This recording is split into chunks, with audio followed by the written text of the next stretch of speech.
Hi, everybody. I'm Kevin Nelson, joined by Linfield Wildcats head coach Joseph Smith. And, Coach, a big win. You get the victory over number 14 Whitworth, 38-9 on homecoming.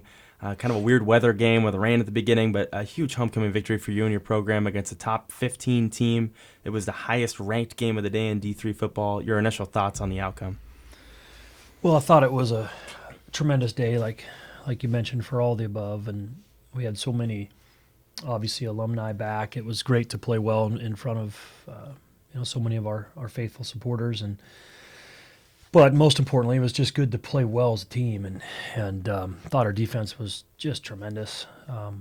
They took that challenge quite personally and rose to the occasion, and I just can't say enough good things about the plan that our coaches put together for them, and then the players executed it, almost flawlessly. So can't say enough about that. Shoot, the defense, if the offense just wouldn't have shown up, we would have won 14-9. So I don't think it ever works that way. But, that was what a day for the defense. You just can't get around that. Right off the get-go, Duke Mackel, 56-yard pick six, 2 minutes into the game. Ian Colsty and this Whitworth offense, they're ranked number one in the nation, total points per game, yards per game, passing yards per game. And to get that play, you led wire to wire after that. Talk about Duke's interception. I think that was a very big, pivotal play, almost emotionally for both teams. Gave us a big lift, certainly put some doubt in their minds, and you could feel that a little bit. And I'm not sure that the quarterback was ever really able to be comfortable almost the rest of the game. So that was certainly something we needed to do, was put pressure on him. He's a tremendous quarterback, very, very accurate and a great decision maker. So anytime you can get an interception versus him, it's a product of scheme, pressure, and execution. So we did well in all three. More about the defense a little bit here. Early on in the game, those first two quarters, Whitworth had drives that got into the red zone but then stalled out. They had called timeout, think about going for it, and then elect to kick a field goal. That decision maybe kind of says something about your offense, thinking they could get by with just getting points. The offense later produced. We obviously saw that. But how big were those field goals instead of touchdowns? They're early in the game. I think field goals may cause you to lose sometimes if you're kicking too many and not getting touchdowns. Absolutely. I think you get down in the red zone, you really need to score touchdowns against quality teams, and you see it at every level. One team gets in there 3 times and they score 3 touchdowns. The other team kicks 1 or 2 field goals, they lose. But if you cannot run the football, it's very hard to score in the red zone. So some offenses are much more adept at scoring inside of the 10 or 15, and others, particularly spread offenses, sometimes greatly struggle. The field's condensed. It's easier to defend the routes that are good in midfield, and so sometimes that's a scheme issue. And that's probably that played into it as well. You guys got 3 sacks on the day from your fellas up front. But Colsey, like you mentioned it earlier, not comfortable and under pressure. It seemed like he got hit almost every time he dropped back to pass, and they threw the ball 63 times. Talk about the guys up front and the way that they handled the whole afternoon.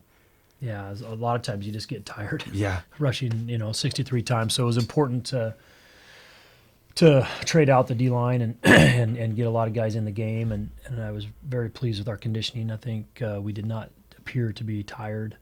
That was part of our thinking, was we needed to get some drives on offense just to keep the defense fresh and not have them out there the entire time, because it is hard to generate that many pass rushes, and I thought they did a good job.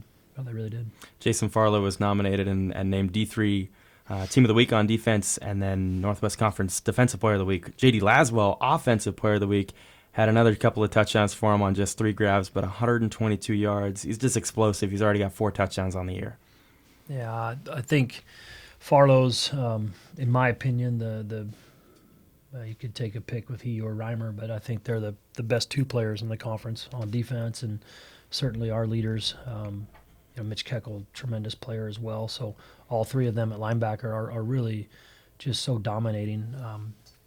Fun to watch them fly around. And Laswell, as you mentioned, JD's starting to come into his own as a receiver, and starting to see him as one of the better ones in the league. And he's a difficult matchup with his strength and his acceleration. Mm-hmm. Your offense looked like it found a bit of its identity. We saw a little bit of that against Chapman, but the interceptions maybe threw that off. Mm-hmm. Only a couple of turnovers here in this game, but the rushing attack, Chidimwem over 130 yards on the ground on just 18 carries. He looked really strong. Was able to get the short carries and those long runs too when you needed it. Absolutely. The running game needs to be we have a big physical offensive line. That needs to be something that we use, to our advantage. And the 2 games that we've won, we've been able to have a 100-yard rusher, and I think that's important. Not that one person gets it, but if one person does, it means you're rushing fairly effectively.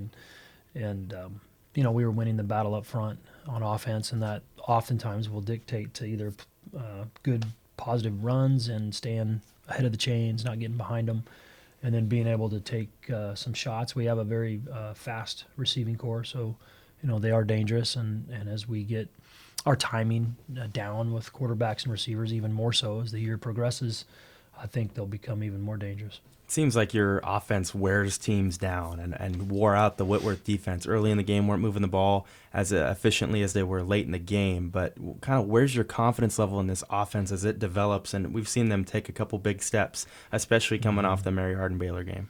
Absolutely. I mean, the Whitworth defense had pretty much stymied most everyone else that they played this year. And again, I don't know how strong all those teams were per se, but that was a formidable defense, and I agree. Our offense definitely found its rhythm, and part of that was schematically. I'm not sure.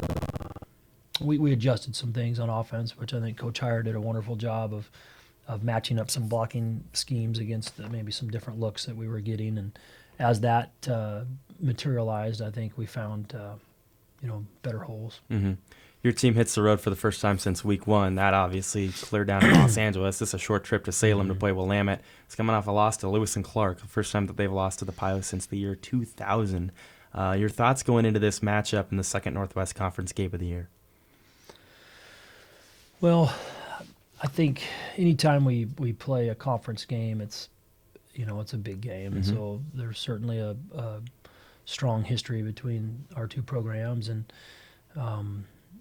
so I don't know much about that game that went down. We watched it, but I'm happy for Lewis and Clark. It's great to see them win, and a great game. Obviously came down to that field goal we were talking about, and I look forward to the game. I think Willamette has some very fine athletes. They have really the last few years they have talent in that program. Their skill players are good. They're fast, explosive, and they do some nice schematic. Present some problems that way. So, I think it'll be hard fought. The games never have seemed to be real easy for us against Willamette. They've always been pretty competitive, and I look forward to it being the same. Cats take on the Bearcats down in Salem next Saturday. I hope to see you there in Salem. Coach, thanks for the time.